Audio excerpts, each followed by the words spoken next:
যখন কোনো বান্দা সূরা ফাতিহার একটা করে আয়াত বলে আলহামদুলিল্লাহি রাব্বিল আলামিন, সঙ্গে সঙ্গে আল্লাহ জবাব দিয়ে বলেন হামিদানি আবদি, বান্দা তুই আমার প্রশংসা করলি। আর রহমানির রহিম যখন বলে আল্লাহ বলেন আসনা আলাইয়া আবদি। মালিক ইয়াউমিদ্দিন যখন বলে আল্লাহ বলেন মাজ্জাদানি আবদি। এরপরে যখন বলে ইয়াকা না'বুদু ওয়া ইয়াকা নাস্তাঈন পর্যন্ত যখন বলে আল্লাহ বলেন বান্দারে তুই আমার কাছে কি চাস, প্রাণ খুলে চারে বান্দা।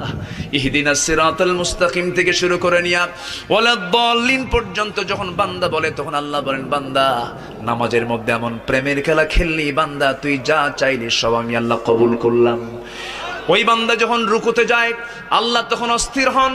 ওই বান্দা যখন সিজদায় যাওয়ার জন্য প্রস্তুতি নাই, সমস্ত ফেরেশতাকে ডাক দিয়ে বলেন ও ফেরেশতারা, এই বান্দাগুলো আমাকে দেখলো না, রাসূলকে দেখলো না, কোরআনকে দেখে হাদিসকে বিশ্বাস করে আমাকে খুশি করার জন্য তার সবচেয়ে সম্মানজনক